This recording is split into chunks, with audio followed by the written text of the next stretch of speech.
you've taken these fights against like the four biggest killers like consecutively over the past 4 or 5 months now. First off, just what do you think that says about you? And secondly, how does Carlos stack up against the rest of them? That just speaks to the character and the person I am. I'm born and bred in Dublin, Ireland. We're called the Fighting Irish for a reason. And I'm just out here putting that on display for the world to see. When you call me and you say, hey Ian, do you want to fight? There's only one answer. It's only yes. It doesn't matter to me if it's 2 weeks, 3 weeks, 4 weeks, 8 weeks. It's yes. And I'll do everything I can to make it possible and make that happen. And I love to fight. There's nothing more I love in this world than fighting. And I'm living my dream right now, fighting the best guys in the world. I have taken, on short notice, the toughest opponents in the world and the biggest killers in the division. And when I become the champion, I will still maintain that, because that is the champion mentality. It doesn't matter who, it doesn't matter when. I want to prove I'm the best against everyone. And I think Carlos is up there. I don't think, when you look at my previous opponents, I don't think he's as awkward as MVP. I don't think he's as fast as MVP. I don't think he's as well-rounded as Shavkat. And I think he's obviously just the awkwardness of it because I'm long and tall. He doesn't have the stylistic irritation that Jeff Neal does. So for me, this is a guy who I can go out there and put on full display that I am just levels and levels above him, and I'm excited to do it.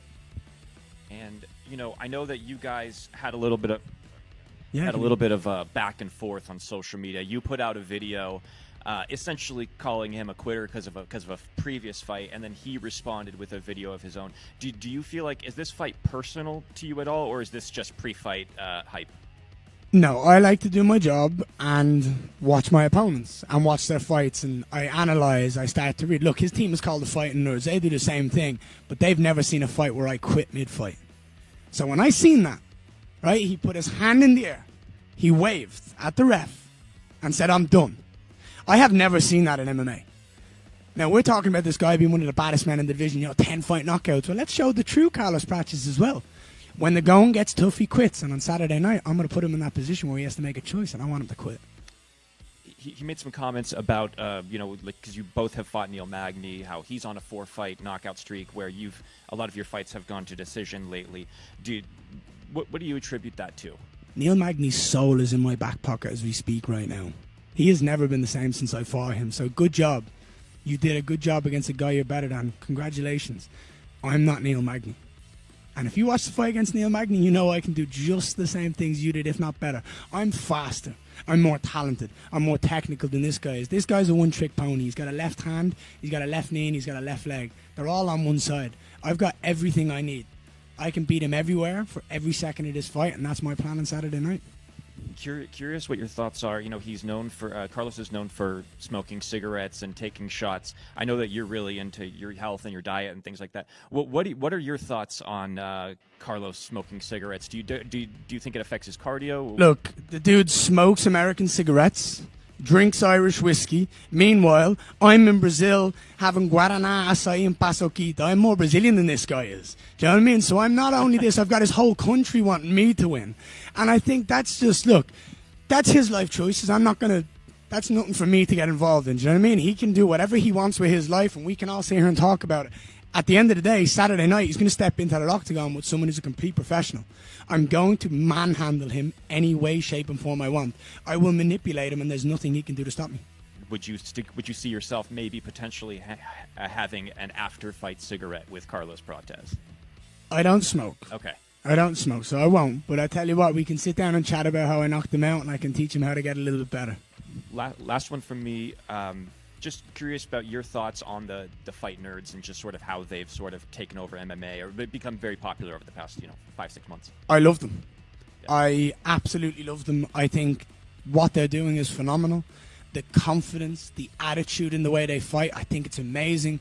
And it takes a special type of tension or personality like Jean in the last fight to be able to point at someone mid-fight, talk to them mid-fight, and then go out there and just completely annihilate them. I think they're amazing. I think they're a team that are doing very well, and I'm excited to see them unfold, and I'm excited to see how they go. My favorite is Hufi. That guy's style is absolutely beautiful. I've said it once, I'll say it again. It reminds me of an OG Conor McGregor, the old school. And I think they're a team that's doing very well. But Saturday night, I'm going to end their undefeated streak. Sorry, one more. What do you think a win does for you, just in terms of like the eyes of the fans? Because it does seem like fans have sort of started to like warm up to you over the past year, just from all the fights you've taken. With a win, do you feel like what do you think that does for you? When I win on Saturday night and I put on the show I'm going to put on against Carlos Prates and I finish him, there is no other option. I am next. You take these fights on short notice, you show up, you save the card, that means I'm next. And if anyone has a problem, guess what? I love to fight. When I win that belt, you can come see me in that octagon. Just a quick question. What would you like to say to all the fans that they are coming on Saturday night to watch the fight? On Saturday night, everyone who's paid money to sit in that arena and everyone who tunes in at home and watches live is going to see one of the greatest athletes the UFC has seen in a long, long time. I'm going to go out there and show why I'm the future of this organization, and I'm going to do it against one of their favorite fighters. I'm going to dismantle him. I'm going to show that I'm just better in every single way, shape, and form, and I'm going to make it look easy. You know, you talk about wanting to be active. I mean, you accept pretty much any fight that comes to you. So hypothetically, if you get through Saturday night with a win, would you be at all interested if something were to pop up last minute to take the call in a couple of weeks and fight for the belt? Or would you need a little bit more time to turn around and potentially get that opportunity? What if I told you my flights were already booked? I'm ready. I'm always ready. I'm born to fight. It's what I do, mate.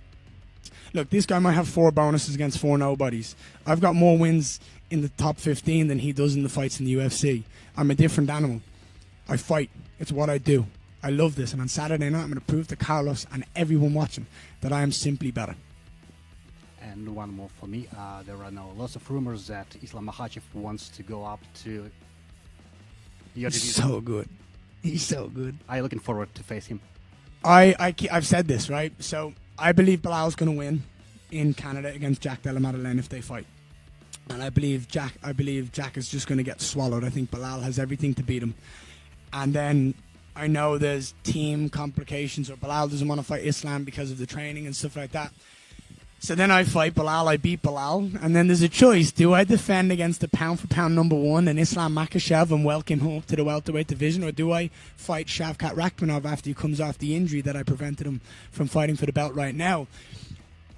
I have nothing but love and respect as a fighter and a fight fan for Islam Makhachev. I think he's phenomenal, and there is a reason why that man is number 1 in the world. If he wants to come up and I have that belt, it would be an absolute honor to share the octagon with him and prove to myself and the world the talents that I have. I think he's phenomenal. I think he's amazing. I think it would be an incredibly tough fight because he's amazing everywhere. But I believe both me and Islam show the new evolution of MMA fighters. You can't be good in one area. You have to be great in every area. And that's what I believe me and Islam are. So if that fight's ever on the cards, then out of respect for that man and everything that he's done, it would be an honor. It would be an honor to share the octagon with him. And very last one from me. You said that if you win, you want to be next for the title. But if Della Maddalena win, it's obviously that Islam Makhachev will be next for the title. So does that mean that you will cheer Bilal in Montreal? Well, it's not that I'm going to cheer for Bilal. I just think he's going to win. I think he has. I've seen Jack Della Maddalena being ragdolled by people that aren't as good as that game as Bilal. So I think it's a perfect stylistic fight for Bilal. But to your point, if Jack wins and Islam Makhachev comes up, then every single person in the welterweight division can sit the fuck down and give that man the respect he deserves. Does that make sense? He's the number 1 pound-for-pound fighter in the world. What you do is you sit down, you shut your mouth, and you say, okay, you're next. So you're good with that? 100%. I give that man respect, and I'll just tell him that I'm next. Does that make sense? When he fights, I'll fight him afterwards. But I'll give him the respect he deserves, and I believe everybody else in the top 15 should do the same.